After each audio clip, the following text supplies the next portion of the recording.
From the great halls of their house, there are assembled three who hope to one day be the world's greatest driving heroes. Created from the cosmic legends of the universe comes our team captain, the Vision, Bill Fisher, and their soon-to-be Wonder Woman, Vicki Fisher, and our Captain Marvel and head flight trainee, Jennifer Scripchuk. Their mission: to fight injustice, share what is right and wrong, to get you out of your house and come out racing with them and serve all mankind.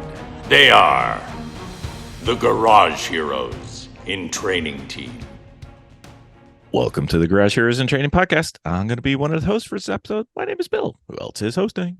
I'm Vicki. We have a guest host tonight, my dear. We do. Back for his second lap. He's well on his way to his golden jacket or hoodie, whatever.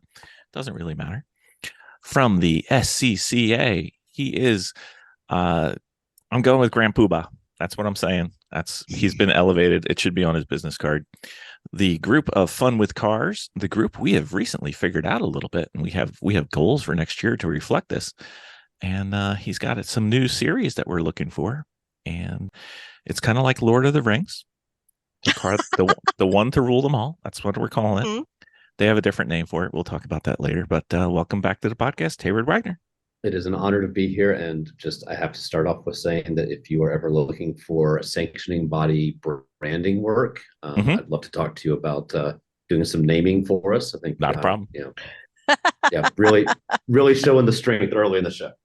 Well, we could go backwards, and when we first started, we were so confused because we were like, well, we can't do solo because we don't have our racing license yet. We can't drive by ourselves, and that confused us for 2 or 3 seasons. But we figured it out. It's okay. Mm-hmm. Never said we were the smartest team. We're the in training team. That's what we do. Always in training. Always. It's a pleasure to be here with you guys. You guys do a great job, and I'm going to try really hard to be as interesting as a street-driven road race minivan, and I'm not sure I'm going to get there, but we'll give it. I'm here for the fight. Well, that's fine. We won't bring up you committing adultery with grassroots motorsports. It's fine. We understand. People do these things. It's okay. We're not monogamous yet, but we'll work on it. We did watch it though. It was quite impressive. So when we first started, we had this idea, and I wanted to have the one car to race them all. And we were specifically intent on endurance racing. And I kept talking to everybody who knew what was involved with all the different organizations. And we found out that the intersection of the Venn diagram had 0 space. But it sounds like the SCCA has walked into this and said, hey, why don't we do something kind of similar? And I'm quite excited. So let's talk about Club Spec Racing, sir. Yeah, I have to start with SCCA vernacular and branding. It's not racing quite yet. No. It's time trials and autocross and those sorts of things, but maybe it gets there. The concept is pretty simple. We did a bunch of surveying, and we asked members and we asked non-members, which is a novel idea. We are a membership organization. I like to think that we're here to serve the members, the ones we have right now, and the ones that we will gain by making good decisions. And so we asked a bunch of people what they thought, what kind of cars they were interested in. So the concept is called Club Spec, and it's not a wheel-to-wheel racing concept just yet. It's a solo autocross, time trials, track event, all of our time-based programs, one way or the other. And it really kind of started with the crazy idea that we should ask our members and our non-members, future members, sir. Future members. Yes. Prospects, if you will. Mm-hmm. Mm-hmm. What kind of motorsports are you interested in? What kind of cars are you interested in? Do you like to modify your car? Do you like to keep your car stock? And it's been a really, really fascinating journey, and I'm happy to detail it as much as you like. But in the end, what we found was that people in the Sports Car Club of America that are interested in sports cars kind of really like Miatas, and that the NC chassis is kind of the most capable of being loved more Miata. And that means that it's plentiful, it's easy to buy, it's easy to own, it's fun to drive. And we partnered with Mazda Motorsports to put together a really killer kit for that car, which, by the way, happens to be the same suspension kit as the new Spec MX-5 road racing class. So if you want to buy an MX-5 and put some fun bits on it and do some Spec autocross and time trial and track event and stuff like that on your way to road racing, you're already going in that direction. You've already got a good chunk of that progress done, and you're learning the right equipment and right stuff. Mm-hmm. So we've got the Club Spec MX-5 concept, and then kind of I wouldn't say a strange move for SCCA, but not what we're known for. The other car that we selected is the S197 Mustang, which is the 05 to 09, 4.6 liter, 3-valve. And again, not the most loved Mustang in the overall marketplace of all time. A lot of folks prefer the Coyote motor. This motor is a great platform. This is a V8 car that for autocross you can really kind of keep your foot in most of the time, and sounds great on track and feels great and does all the things that V8s do. But you're buying it at $4, $5, $6, maybe $7,000 lower than the Coyote car. And we're working with Sam Strano at Strano Performance to put together the kit for that car, which is really focused on making that a reliable, durable, drive it every day, have fun, just kind of kicking the pants car. So it's two slightly different directions. You know, we've got a muscle car and a sports car. The sports car has some more knobs to turn with the MX-5 kit, which is has Penske shocks and some cool stuff like that on it. And the Mustang kit is kind of the really straightforward, drive it every day, turnkey, go, not a lot of decisions to make. You install some parts. We just had the tire for the Mustang is a Goodyear, and Goodyear happened to already have an S197 Mustang in their test car fleet. They built it into a Club Spec car in a day. So that's the goal. The goal is that something you can do. You can cruise Auto Trader on Tuesday, order your parts on Wednesday, have them arrive that Friday or the following Friday, install it over the weekend, and you are autocrossing, time trial, and maybe even hill climbing. Could you talk a little bit more about the Coyote car? Not Coyote car. Yeah. What's that? It's not a Coyote car. It's the other ones. Oh, okay. Because I was a little bit lost there. So the S197 Mustang, which is 05, I think, to 13 or 14, came in two engine configurations. One was the 5-liter Coyote engine, which is thought to be a little bit more appealing. And that means that the earlier car that has the smaller engine is not as sought after in the used car market. And so you can buy them sometimes half the price. The other thing that's really cool about the car is that in that same market, you had the Shelby GT, which was a limited production car. You had the Bullet, which is a limited production car, and you had the California Special, which all kind of have car collector implications coming. Like, these are all cars that people, generally speaking, if you paid the extra to get those, you've kind of kept those in a garage and loved on them and kept the miles off of them.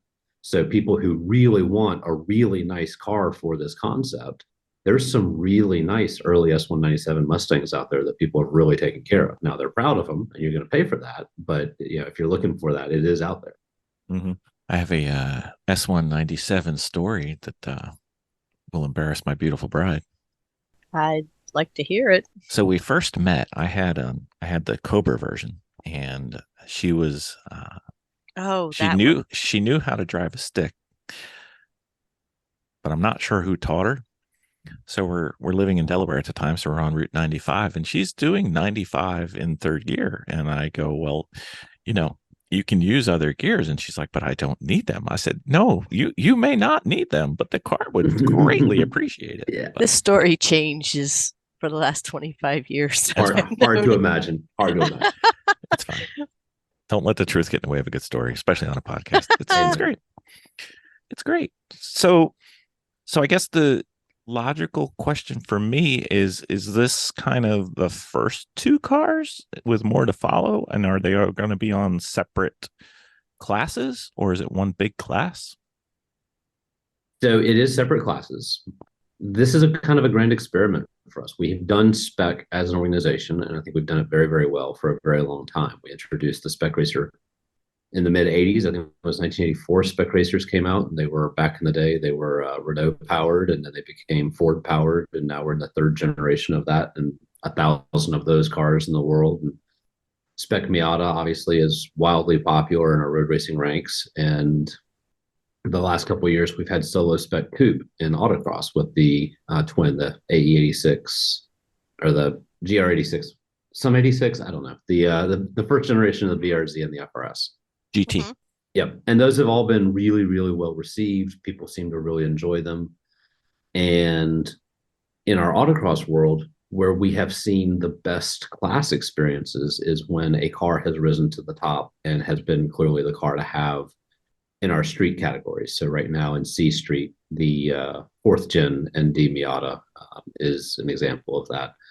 And so we have a lot of comfort with the idea of everybody running the same stuff, but we've never really done it in a, hey, let's package this in a way that it can do all of the SCCA things. Now, there's some caveats there that Rallycross is a tough nut to crack when it comes to having a car that works really well on tarmac.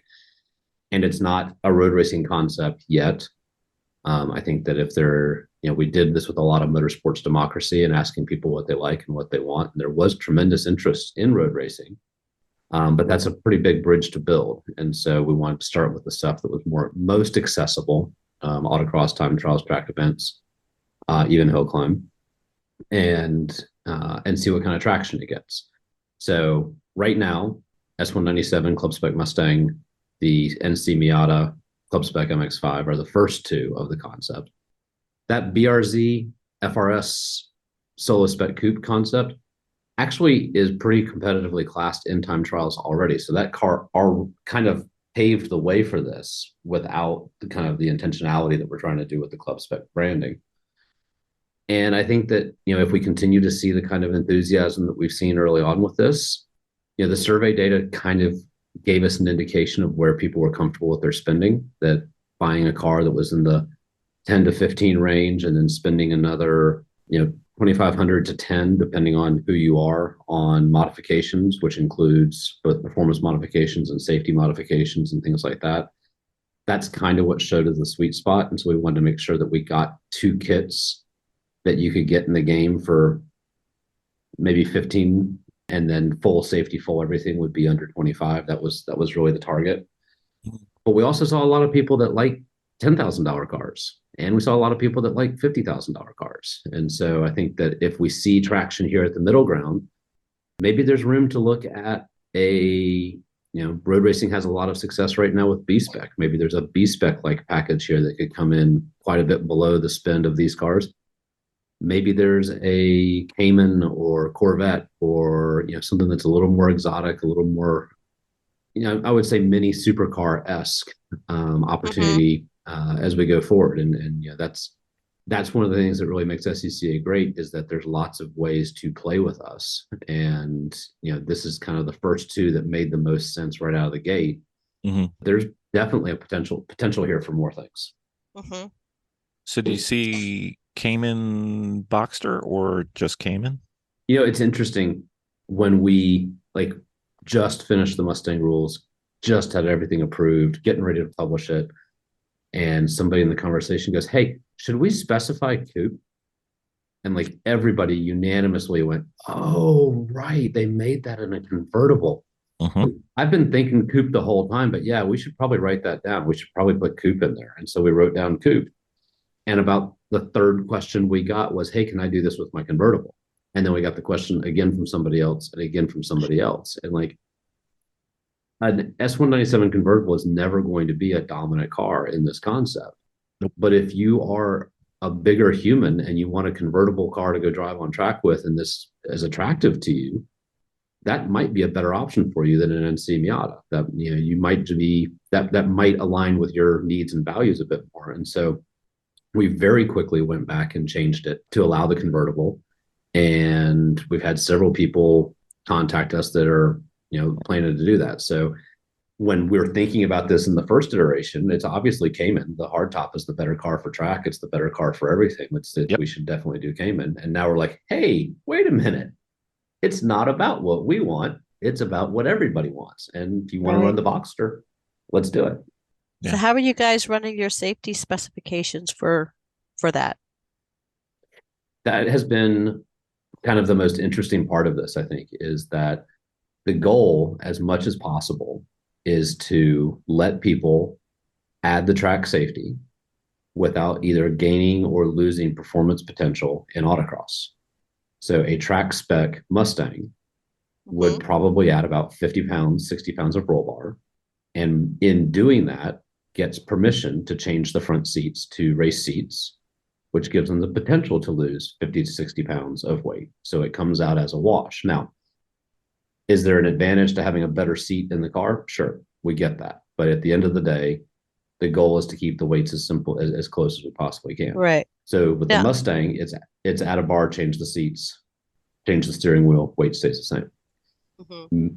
MX5, we had a much bigger mess there than we anticipated because so many of the aftermarket roll bar solutions require you to remove the soft top. And when you start removing the soft top, and now you're adding a 70-pound bar and you're taking 50 pounds of seat weight out, but you're pulling 50 pounds of top weight out. And are we going to make them go buy a $3,000 OE hard top, or are we going to make them run the 15-pound aftermarket hard? And that whole mess. And I think, when does this get published? When you say so, sir. Awesome.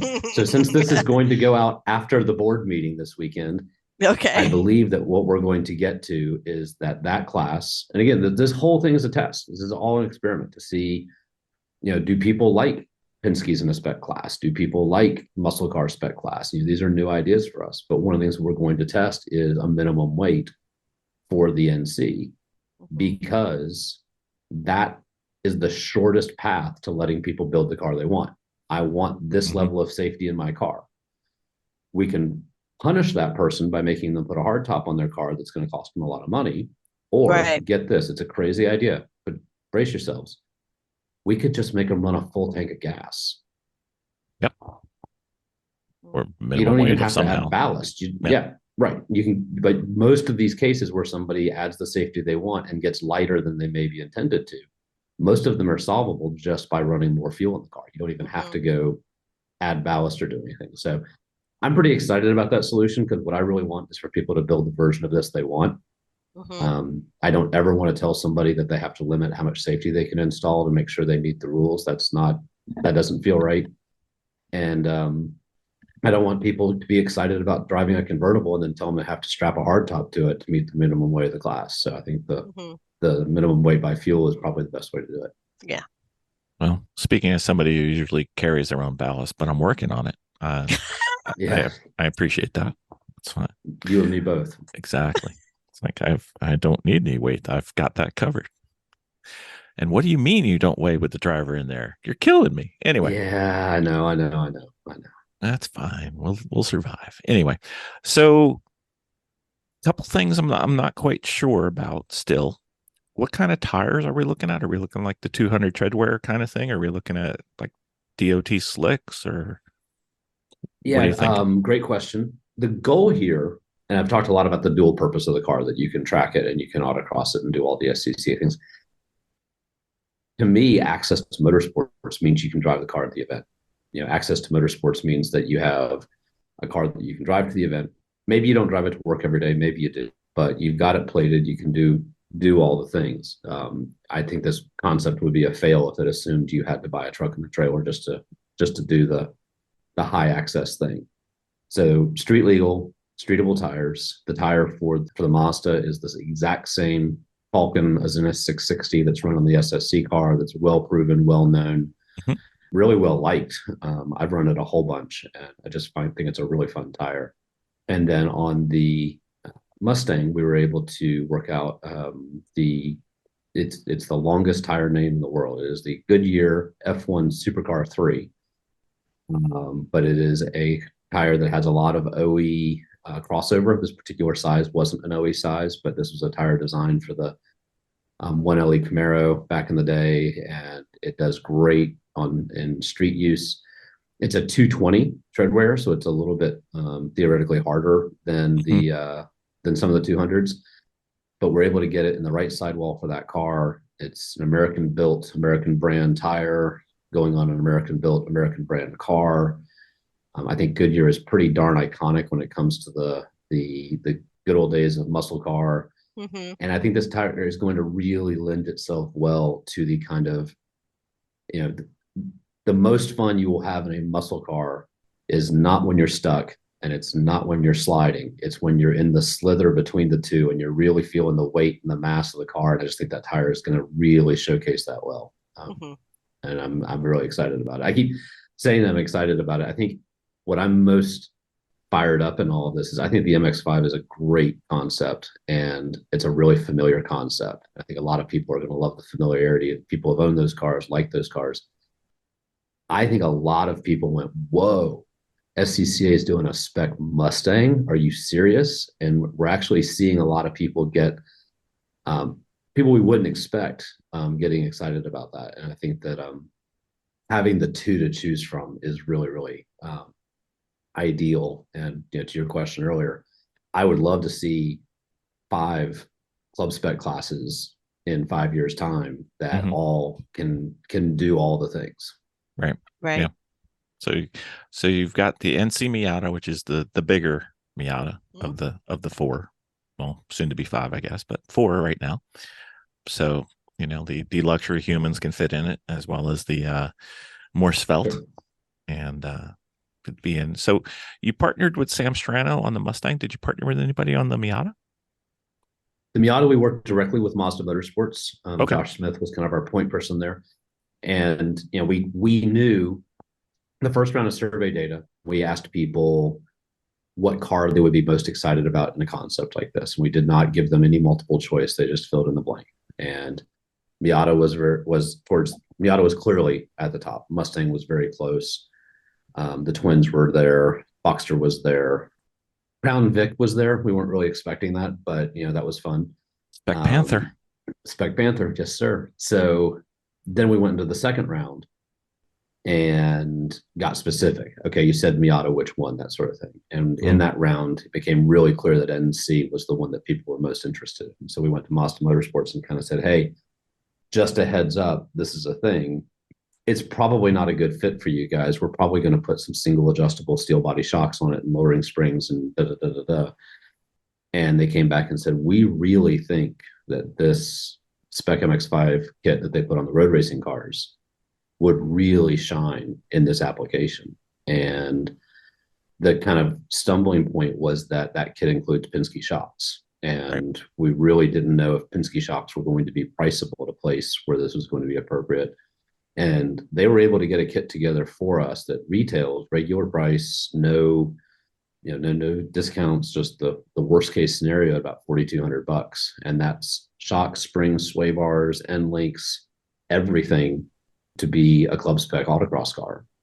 And now to that, you can add roll bars and seats and stuff to make it more track appropriate. But go buy an NC, which is totally doable for $8,000 to $12,000, and put $4,200 worth of parts on it, and you've got a Penske equipped car. I mean, that's, to me, that feels like a no brainer. And so we did a lot of research on how that would land, what that would look like. And all that, of course, in partnership with the folks at Mazda Motorsports, who, it should point out, in addition to everything else, if you register with Mazda Motorsports, you become a member, you're buying stuff from them at discount, whether that is the kit or replacement parts or whatever you need for your Mazda. So there's a lot of opportunity with them for that to work really well. So speaking of Mazda, does that include their participation in the contingencies that they usually have? I think so. We haven't actually gotten that far into the conversation because we've been so focused on the kit and getting it right and how it's going to play in the wild and all of that. But I'm certainly hopeful. Mazda just does such a great job of supporting racers. And I think that, that's one of the reasons why we wanted to make sure, like I said, when we first dreamed this up, we thought the kit would look a lot like the kit on the Solo Spec Coupe car, steel body shocks, single adjustables, that sort of thing. And Mazda really felt like this was the right decision. And we trust Mazda. They're great partners of ours. There was no kind of question on that. But the fringe benefit was by engaging them further, that gave them more ground to support the drivers, support the members, support the class. So we're pretty excited to be partnered with them. Indeed. So it's a spec class. Get it? Totally. Not wheel to wheel just yet. But what if your budget doesn't allow you to get all the way up to full spec? Could you participate like as a partially OEM transitional phase, you're not going to be as competitive. So so this kind of goes to core philosophy of the class. So there is a required performance kit, and the required performance kit, essentially, shocks, springs, sway bars, wheels, tires. We require that because it's conceivable that in the rain, in the cold, certain conditions, it might be an advantage to go to a softer setup. It might be an advantage, and we don't want the mix and match opportunity. That kit for the Mustang, I want to say, don't quote me, feels like it's about $2,800 all in, everything. You can do it for less, but you're running the risk of breaking some sway bar mounts and stuff like that. There's some upgrades in there that work on the durability. On the MX-5, it's about a $4,200 kit to kind of get what we consider the get you in the game price. Okay. Then you're in. You can do everything at that point in time. However, you also have the option to do what we call the durability kit and the safety kit. The durability kit is almost 100% things that you're going to have to replace at some point in time in your motorsports journey anyway. And we're going to let you replace it with something that's more durable, will last longer, and won't make the car faster. So the great example here is the carbon clutch rebuild kit for the rear end of the Mustang. It does not hook up any better than the brand new OE one. It's $130, and you probably don't ever have to do it again. Those types of things that are low spends, high value, high reward. And then obviously safety is the one where we really want to see people make that investment, especially if they're going to go on track. Right. One of the really interesting survey points was that I think it was about 60% of people who drive on track want to add advanced safety to their car. About 40% of autocrossers want to add advanced safety to their car. So it really doesn't matter what arena you're coming from. There's a significant group population that either likes the added peace of mind or likes the look and feel. You know, race seat feels a whole lot better on an autocross course than a stock seat ever will. So there's a lot of value in the member's mind in those modifications. Yeah, but being able to, do this over potentially 2 seasons is an advantage budget wise, because, it's not a matter of do you want the whole apple, it's can you afford to eat the whole apple. Sure. Yeah, we definitely wanted to make it modular. There's a lot of stuff in the kit that you can wait until the thing breaks. Yeah, or until you know enough to know how to put it in. So, there's that. Yeah, there is that too. But generally speaking, this stuff's pretty straightforward. Yeah. That's okay. I can still do it wrong, Heyward. Don't worry. It's fine. I know. I did once put a clutch disc in backwards. Luckily, I have my beautiful bride who does it for me, and she does it correctly and says, you're putting that in upside down. And I'll be like, oh, that explains a lot, but whatever. It's fine. Captain's log supplemental.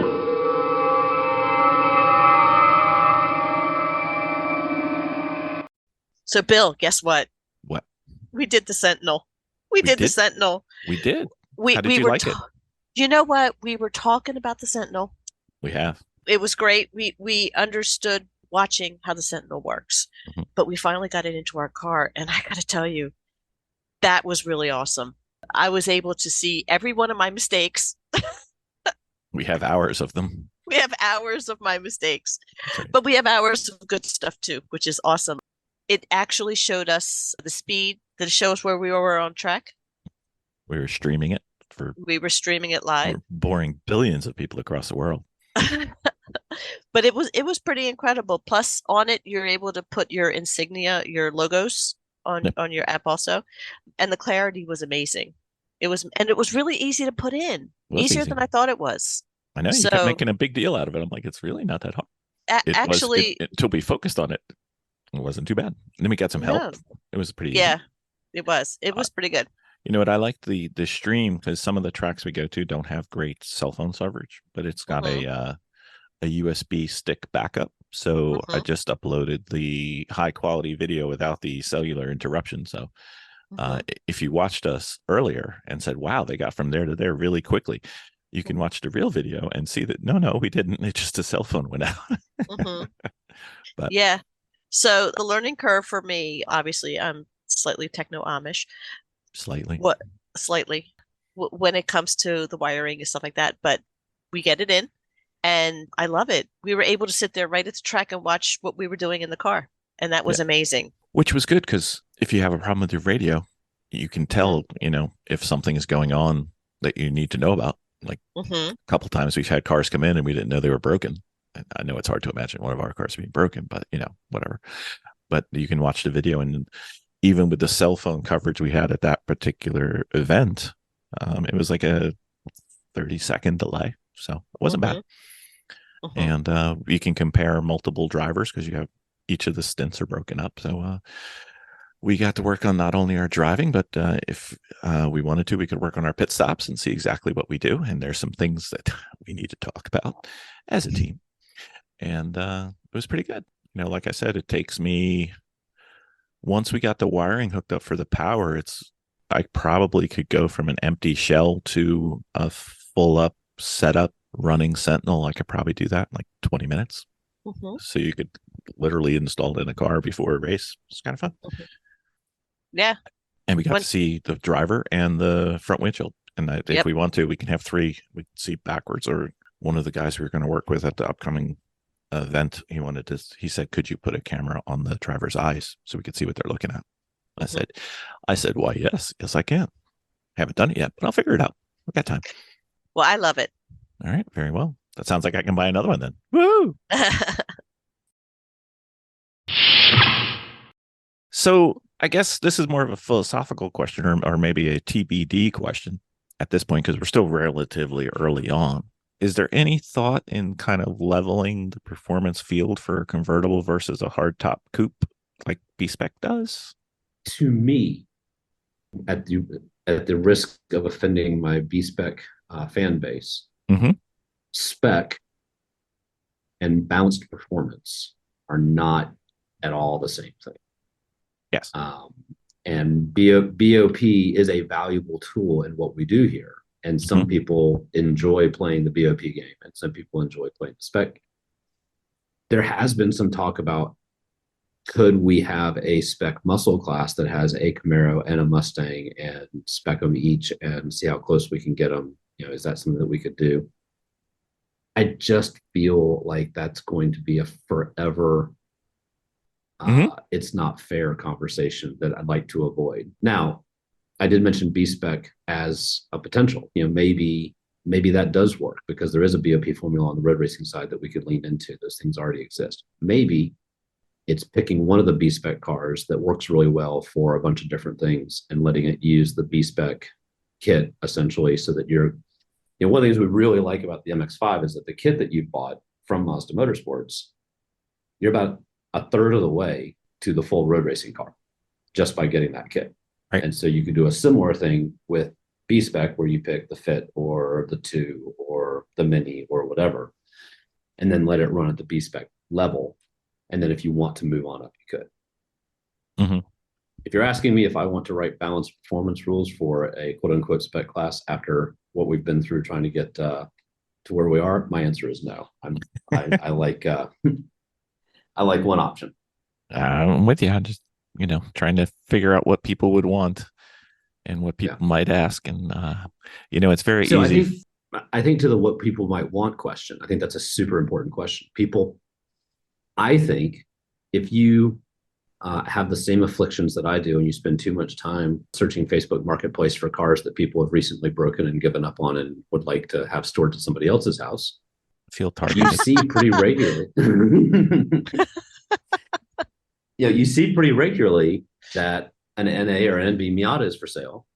That might have a roll bar, it might not. It might have a race seat, it might not. But it has the Spec Miata suspension kit on it. That's the easy button. I want a Miata to be fun. What should I do? God, should I do this? The easy button is the Spec Miata kit. If these kits can be the easy button for, and this is really the core of the whole concept, and it's probably where we should have started. How many people do we know, again, apologize for the targeting, who really want to be in motorsports, would love to be in motorsports, never mind what sanctioning body, never mind what program, never mind what car, never mind all of those things. What's the shock that you should have for after you've made all of those decisions? Is it this one? Is it that one? Do I have to test them both? Is there an article I can read?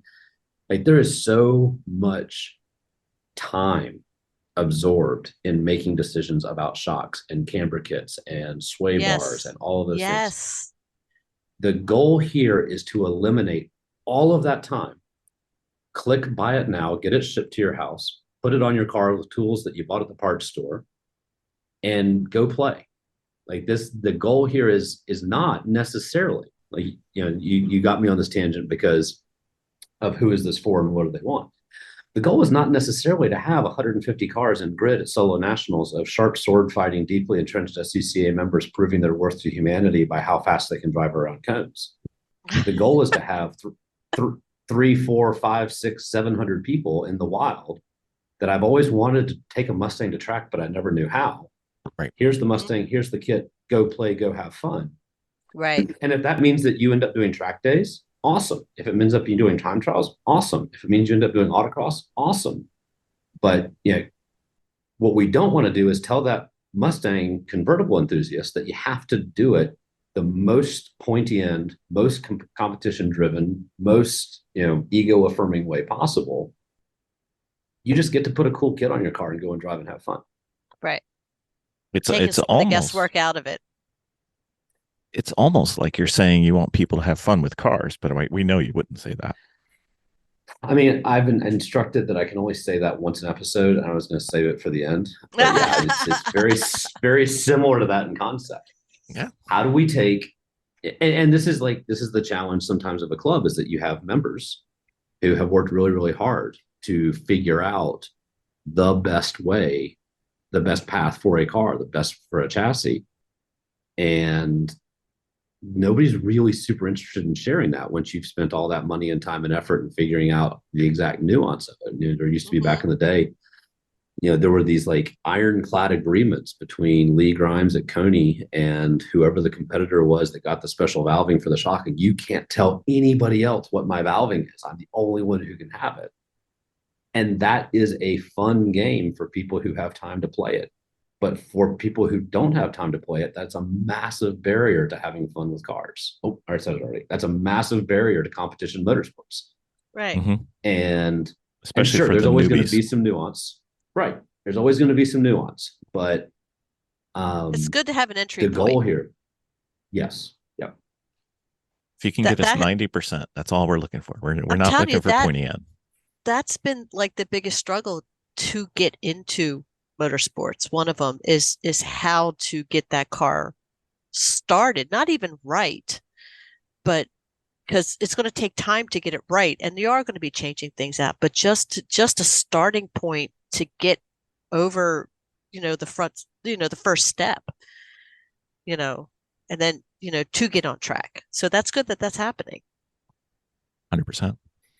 Because believe it or not, it's not natural for somebody who doesn't do racing to know that the proper thing to do with a 93 Honda Civic is to get the Integra Type R knuckle and then put on the Mini Cooper non-S rotor. And then, I wasn't born with this in my DNA. I'm sorry, I'm a mutant or something, but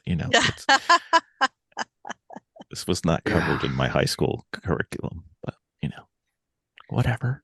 It's fine. It's fine. It's fine. You ready? You ready for my soapbox? Look, I got a soapbox. Let's go. You ready? See I'm my soapbox. Yep. So here's my soapbox, sir.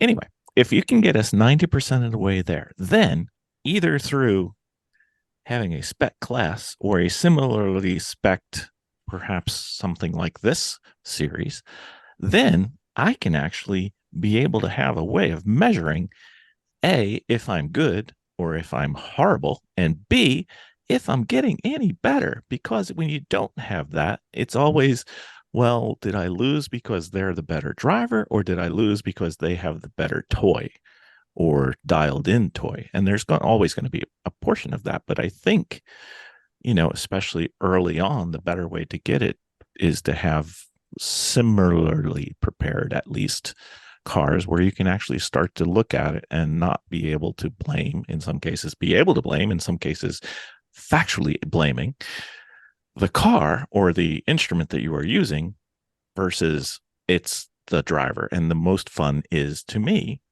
the driver versus driver. If you talk to almost any meaningfully successful motorsports driver, any sport, any discipline, anywhere, they're going to point to a point in their development where they were in a series, in a program with very similar equipment, if not spec equipment.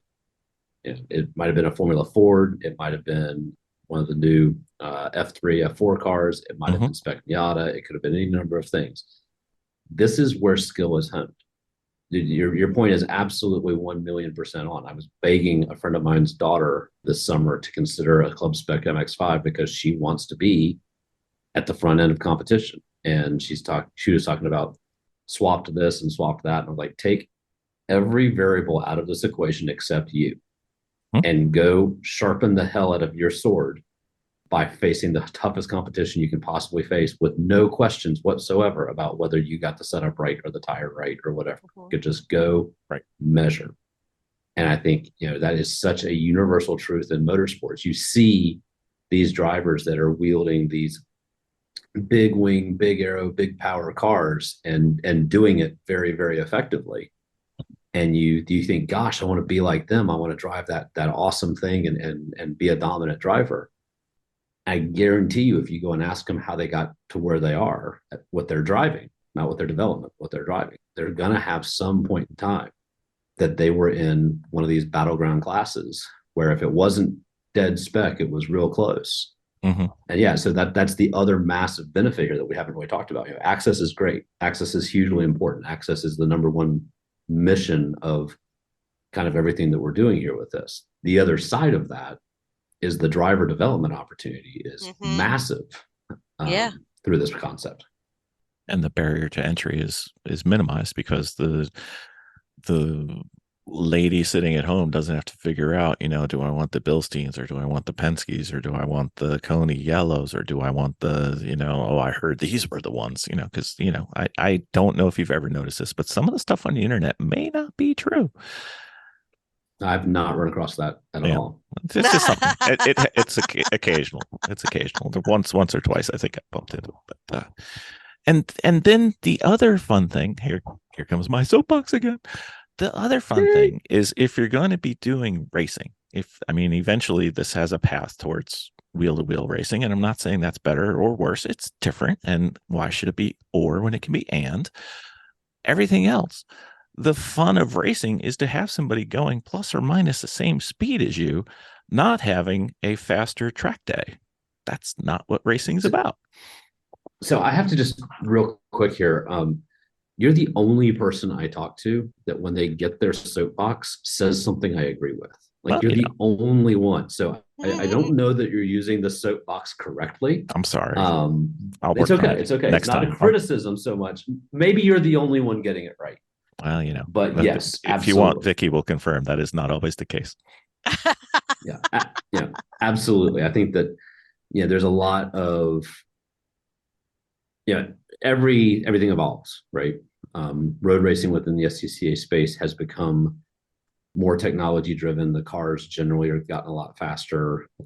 We still have classes, obviously, like Spec Racer Ford and Spec Miata and B Spec and Formula V. And, what makes those classes most special to me is that you have those battles throughout the entire field where maybe you're not as skilled as the guys at the front. Maybe you got bumped off the track on the first lap and you're coming back through. You don't see those things so much in the high preparation level classes. Generally speaking, you've got maybe a battle up front, maybe one or two in the field. But those classes can turn into kind of glorified track days. And I think that, Spec Miata is the ultimate example of it. But back in the day, Sherman Stock and improved touring and those categories, you'd see battles, two guys battling for 50th that were just as passionate about it as the guys up front, which made for fantastic drama when those guys from the front caught up with the guys in 50th. But, that's neither here nor there. But yeah, you're, again, point well made. Absolutely agree. And I'll also say it's not exclusive to racing. I think that when you are in a time trials environment or an autocross environment, and you are in a class where there's 7 cars running in the same second, or maybe even the same couple of tenths, that's also, incredibly exciting and engaging. I'm not sure if the robot known as Verstappen would say anything like this, but he would rather have people fighting him, I believe, than going on his glorified, very, very impressive tours of these tracks and lapping people if he ever tried real hard. But,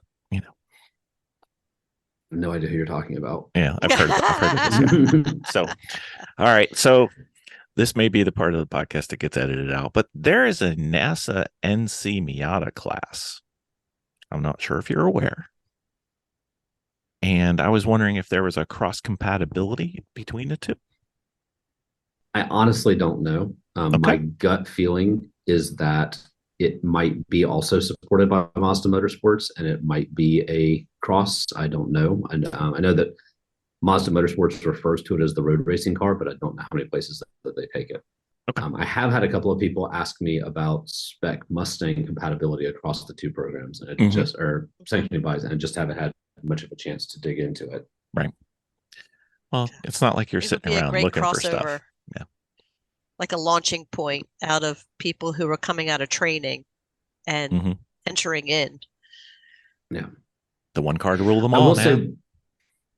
I will say one of the things that I'm particularly passionate about in this project is finding ways to promote the idea by doing non-SCCA things with these cars. Like I'm super into the idea of doing some time attack with grid life with it, or maybe doing one lap of America with one and that sort of thing, because it's there's no better way for us to exemplify that you can do everything with this car than to do everything with this car. And sometimes that means we need to get out of our own sphere. Yeah. So you walked me into my next question, which is awesome because it's grid life related. So grid life did something that I thought was very, we love Adam. Adam's great, but being complimentary to Adam sometimes is painful, but we'll do it this way. It was very smart. Adam's awesome. We just like picking on him.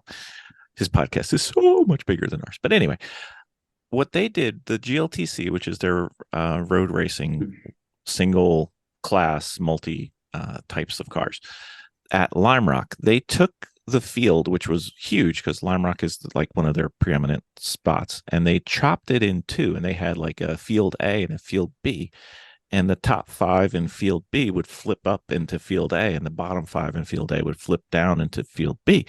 And some of the best races that I saw on track, much like some of the best races that I saw when SCCA put out their nationals, was in the B class of Grid Life GLTC. They're some of the best races, but if you were watching the race, instead of it being one race of 50 cars, it was two races of 25 cars or whatever the numbers were.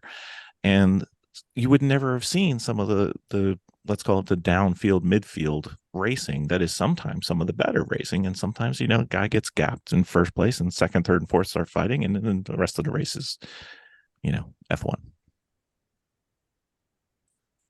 I guess there was no question in there, but pretend that was a good idea. I know.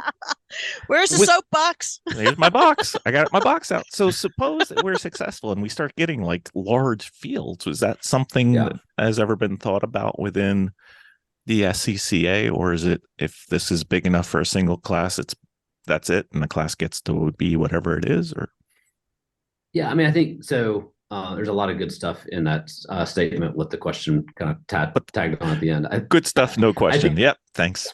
Yeah.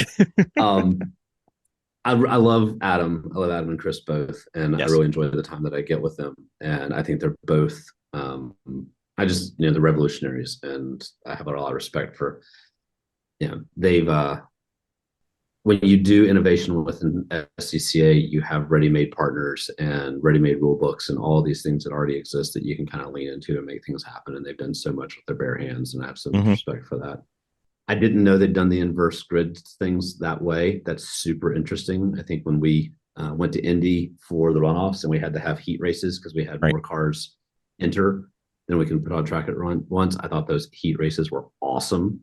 Exactly. And what made them completely awesome was that all of the drivers that qualified their way out of the heat race showed up to spectate for the heat race. So the biggest spectator moment at the Indy runoffs was the Spec Miata and Spec Racer Ford heat races, because it was everybody who was there already, plus all the people that would have normally been in the cars during that. So, and that kind of had this like really awesome, like the stars are watching the average Joe's thing to it. I just thought it was super, super cool. And I would love for SCCA to see participation numbers that lead to that sort of thing more in the future. So love the concept. I think that, like, you know, kind of going to the club spec element of that, conceptually speaking, you know, what do we want? Where do we want this to land? What's important to us in this? And I think what's important to me, and I'll be super clear here, I don't matter a whole lot in this conversation. Like, I pitch ideas to the solo events board and the time trials board and the club racing board, and they kind of hone the idea, and then we go to the partners and work with the partners, and then I come get to talk about it like I made the whole thing happen. In reality, you know, there's probably 40, maybe 50 people behind the scenes that are giving feedback and helping with and this, that, and the other. But with that said, I'm excited about this because I think this could become a culture. I think that Club Spec, like Cam and has in autocross, could become a culture of like-minded motorsports people who want an easy button to do all the things. So what does that mean? That might mean that if we have 250, 300 Mustangs and 250 or 300 MX-5s in the world, that it might make sense one day to have Club Spec Nationals. And it might make sense to have Club Spec Nationals at a track where we can autocross and we can track and we can maybe take them drag racing and maybe do things. That doesn't necessarily, and maybe it has road racing, wheel racing. Maybe it has those things. To me, it's about building and maintaining the culture around the concept of people that want an easy button, access to all things in motorsports, and prioritize fun.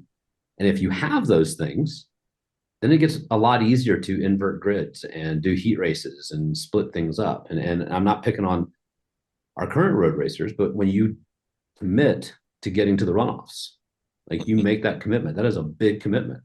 And you commit to being there for, the week plus, and you commit to all of those things.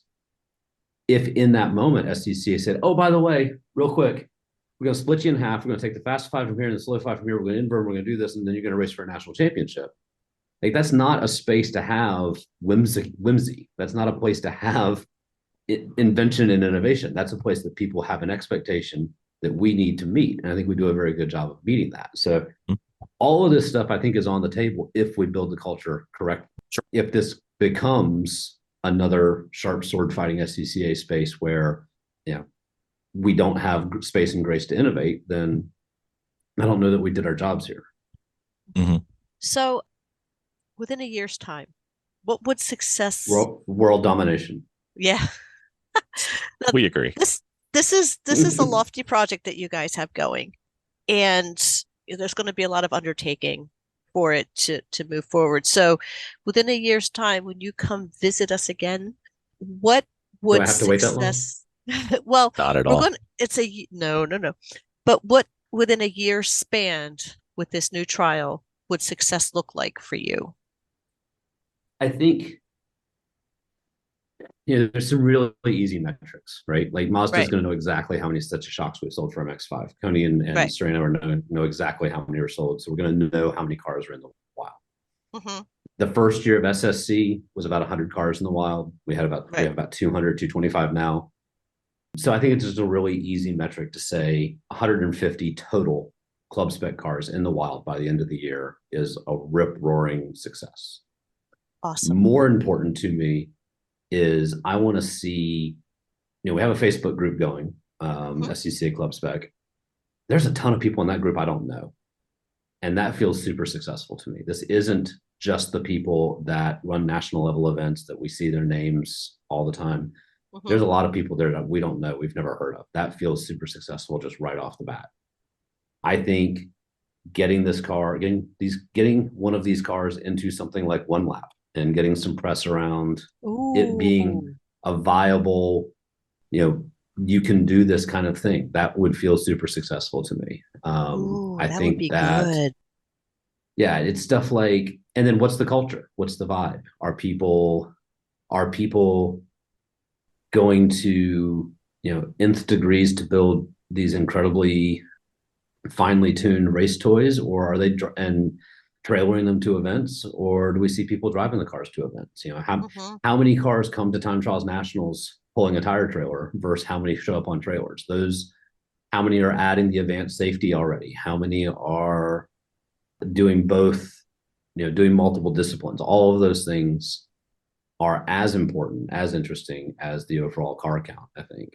Right. And then I think the other really big indicator is if we get to May and June and we're seeing some momentum and we start surveying and say, hey, rest of the world, you didn't go for NC, you didn't go for S197.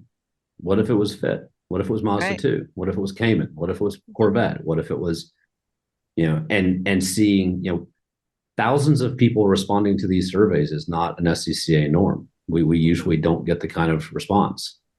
If this becomes something that people who haven't bought in say, love the idea, but that's not for me, and we give them a different idea and that's for them, I think that would be the other big indicator of success. Having that idea, just have SCCA show up at Grid Life, or SCCA do, one lap of America. Just Marty, do it in a B-Spec car. But to know that they're SCCA and not just a car, but recognized, because like I said, SCCA is almost like a bubble of itself, and it almost feels to people who are leveling up almost unattainable. But to see it in the wild, like these cars that are actually, and these drivers are out doing these other events, knowing that they are SCCA and people can come and see and visit and talk, that would be amazing.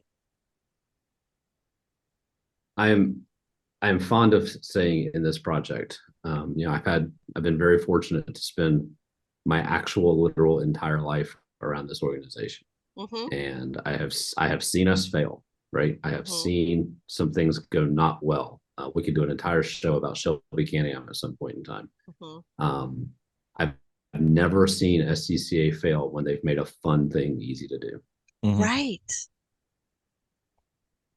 I would love to see it. If they showed up at one of the Grid Lives, that would be just incredible. That really would be. That'd be awesome. We charge the same $0 that we charge everybody else. We have stickers on our car for Heyward, just in case you were curious. That's awesome. Much like you make for co-hosting our podcast, that's how much we charge for. Absolutely. So is there potential, and I think you kind of said it, but I just wanted to make sure everybody understood it because I wasn't quite 100% there. Is there potential with this series to actually have like a multidisciplinary championship? Like who is the best autocrosser, hill climber, road racer, time trial, somehow point total or time total? I don't know. TBD. National championship is such a cultural bugaboo in the SCCA space. Like that's kind of where the gloves come off. Yep. And I think if this concept is going in a direction that feels like it can withstand that without, upsetting its own apple cart. We're struggling with this right now with Time Trials program in general. Time Trials has a national event, but we don't call the outcome of that event a national championship. You're just the Time Trials Nationals winner. Is that holding the program back? Because SCCA National Championship has so much cachet and people would be more interested in it if we offered it. Is it keeping the culture right because people are more casual and laid back about the event? Like, what's the balance there? And we're going to have to navigate that same balance with this. Right. Now, the idea that maybe one day we could have an event at, Heartland Park Topeka would be a great example if it was open, but a place where you can do all the things and have a points thing. Yeah, I think that would be a blast. I think that would be a lot of fun. I don't think that's a 24 goal. No. Maybe it's a 25. But maybe there is something for somebody who has the best aggregate finish across solo nationals and time trials nationals in the future. Maybe there is something for run 2 national solo events, run 2 time trials events, point keeping, whatever. I don't know, but super kind of back to topic sense though. Yeah. Back to topic sense level. It really is about what's going to perpetuate and build the culture of easy button fun. And how do we do that? If what we're finding is that people want to do 50 events a year because the car is easy, then maybe there is something to do for the Ultimate Club Specker Award. I probably wouldn't call it that. Just a FYI. That's fine. We're gonna let you do the branding on that. All right, I'm working on it. I'm word shopping it. We'll run a few things around and we'll get back to you on that. Love it. It's fine. So since we last talked, we have had some success, some movement, traction. I hear. Yeah, let's go. So, as an avid listener of our podcast, I'm sure you've never missed an episode because you have zero time to listen to this. But every year we go through and we have like our goals from last year and how we did, and then our goals for next year. And one of my top goals is now, since I actually know how to find the races, is going to be doing at least 3 B-Spec races in our local region. Love it. And I will get crushed because the national champion in B-Spec lives about 40 miles diagonally south from here. So second place is potential. This last year's champion or the 23 last year's champion? 23. 22. Yeah. 23. Okay. Yeah. Got it. Former podcast guest. I can help you with the 22 champion. I have all kinds of dirt on him, and I can help you get way deep inside his head. Okay. I can't do anything for you with the 23 champion. That's okay. My driving skill will make sure that they're well in front of us. But so now we're going to be competing, in quotes, still in training, remember, got to stay on brand, in B-Spec for the upcoming 2024. And I am very excited to be reporting that for the first time because we haven't done our goal episode till a couple days from now. But we are going to be actively pursuing dead middle for the local region. So that's our great That's awesome. goal. I'm a really, really, really big B-Spec fan. I think B-Spec is one of the smartest things we're doing as an organization. And I just, it keeps coming back to the word that I keep using. It's culture. It is, that's the class at the runoffs that throws a party and has the sponsors come and bring swag to the party and hands it out to people and hooks people up with tires. And there's all these stories across runoffs history of people lending each other engines and transmissions and wheels and tires to get back on track and all that stuff. And that's awesome. And that's true. And that's real. But there's a difference between that and actually like everybody getting together and humanizing the experience and connecting with each other. And I have to give Frank Schwartz a ton of credit for the work that he's done in that class. But it's more than just his work. It's people, again, it's like-minded people who have decided that easy button, fun access motorsports is more intriguing than doing it other ways. And that creates a culture. And that's really, if the second C is club and we're working on anything other than culture, I'm not sure we're doing it right. Mm-hmm. So we have an announcement to make for the 2024 SCCA B-Spec Northeast. I'm not sure what the region's called, but whatever. I'd like to announce that the crew chief and head mechanic for this endeavor will be Miss Vicki Fisher. I have my first Miata. Well, we have the B-Spec, and now we have the Spec Miata. The Spec Miata built by Planet Miata. Yep. You guys are gonna have fun. What is your home track? Closest track is Pocono. Home track, we're kind of equidistant between Watkins and JMP. Okay. And we will be Pitt. at. We go to Pitt also. Yeah, Pitt's probably it's kind favorite of like right close there. track. Well, we will be at Pocono and Pitt Race for Time Trials National Tour in 24. So we're pretty excited about that. Pocono was like practically down the street. Yep. Yeah. And we're big fans of Thompson. Thompson's one of our best track night venues, and it's an awesome track to work with. Thompson's fun. Yep. That's usually where we hold our ladies event for the endurance racing. So we will bother you. We will. Pocono's like 30, 40 minutes away from here. And if we're not towing a car, because it's a national event, we won't be towing a car, but we will be attending. So we will finally get to see you in person. Yeah.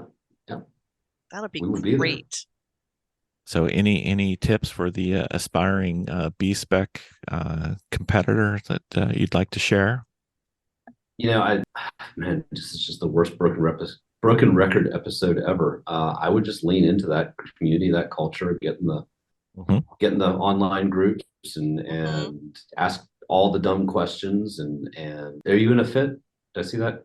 Yeah, we have a fit and we will have a mini. So both. Okay. So you've got, probably the two cars that have the most amount of tribal knowledge behind them, and show up early, stay late, ask lots of questions, and enjoy those Goodyear tires. I'm told that we've really, I should throw a plug here. We have gotten tremendous, amazing, awesome support from Jay Chapman and the team at Goodyear. Dave Ogburn, who's a front runner at the runoffs in SRF3, works at Goodyear. They have had an S197 on their hands already and have just bent over backwards to get that car built. It's the first one we know of, and it will be featured in their booth at PRI. And so we kind of went like in a course of about 3 weeks to, hey guys, do you want to be the tire for this? To, oh, you've got one, to let's ship you some parts, to got the stickers on it. And it's really, for something that to us, easy button motorsports, right? You can do this. It's not supposed to be flashy. It's not supposed to be, PRI booth cars are typically, it's a Formula One car. It's a top fuel dragster. It's a radical thing. And like this car, if you turn the lights off and just looked at silhouettes, like it could maybe pass for a rental car. It's pretty darn pedestrian in its overall concept. And to have a brand lean in and say, no, we want to help you promote something that's easy, something that's fun, that's a really, really big deal. So big hats off to Jay and his team. Yeah, and I'm probably going to ruin any potential sponsorship from them, but let's be serious, they wouldn't sponsor us anyway. Am I the only one who thought that the logo was like a hand bent and pointing to the side and didn't realize it was Mercury's foot? Just I used to see a piece of pizza in it somehow when I was a kid. I don't remember, but I do vividly remember the conversation with my mother where she's like, "No, it's a shoe." And I was like, "Oh yeah." I think it was because like the Bengals walked like an Egyptian. I thought they were trying to capitalize on that. Yeah, I get it. I get it. Yeah. Dated myself again. Anyway. Yep. So as long as we're doing plugs, I got one more I got to do. Oh, we got plenty. Oh my God.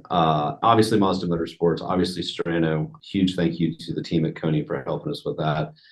And of course, all of your wheel and tire club spec needs. One Call does it all. Our good friends at Tire Rack. They helped us pick the tires. They helped us spec the wheels. They were huge helps in all of this. So Woody and Trent and Matt and the whole team at Tire Rack, all the appreciation. And of course, must say, when you put this car on track, because you love it, you're definitely going to insure it with our partners at Haggerty. Okay. But that was well done, sir. It's once or twice you've gone through that list, I think. So you've just announced your time trial schedule, your major schedule. Everything's available at the SCCA website. Yep. SCCA.com/club spec will get you club spec rules and buyer's guides. SCCA.com will take you to all of our programs. Track Night in America will put you on track on a weeknight at a track near you. And the only schedule I think we have not announced yet is our National Solo Series schedule. Let me back up. SCCA typically has about 2,000 events a year. And my guess is that the regional level events are very much coming together as we speak, and those calendars will start to populate over the next 60 days or so. Nationally speaking, we've got everything out but solo, and that one will come out at PRI next week. Yep. I have been stalking the websites looking for these, so I am tabulating my schedule, and I almost have our 2024 ironed out. I would give it a week or two, but once we get more of our regional stuff populated, scca.com/fun, that's spelled FUN, is the Find Your Fun page where you can put in your zip code, choose the programs that are interesting to you, and find events in your area. Bookmarked. Done. That's what we do here. Just looking for some fun with cars, man. Fun with cars. What an idea. We should do something with that. Maybe use it somehow. I'm not sure. There's got to be a way. We'll figure it out. By the time you come on the next time, we'll know what to do with it. I love it. I'm going to check out one of those hashtag things, see how that works. I've heard about those.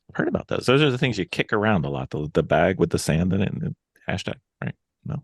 Oh, I thought it was a side with breakfast. It could be. McDonald's probably has them on sale at 99 cents. Or let's be real, nothing at the McDonald's is 99 cents anymore. But that's okay.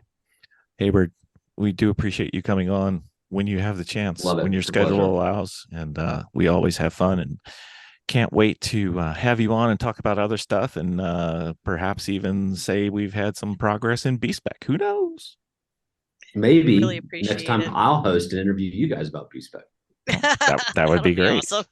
All I know is the part I'm not worried about is the car mechanically. The driver, TBD at best. Yeah. You guys are going to be great. All right. Thank you, All sir. Have a right. great night. Thank you, Heyward. Thank you.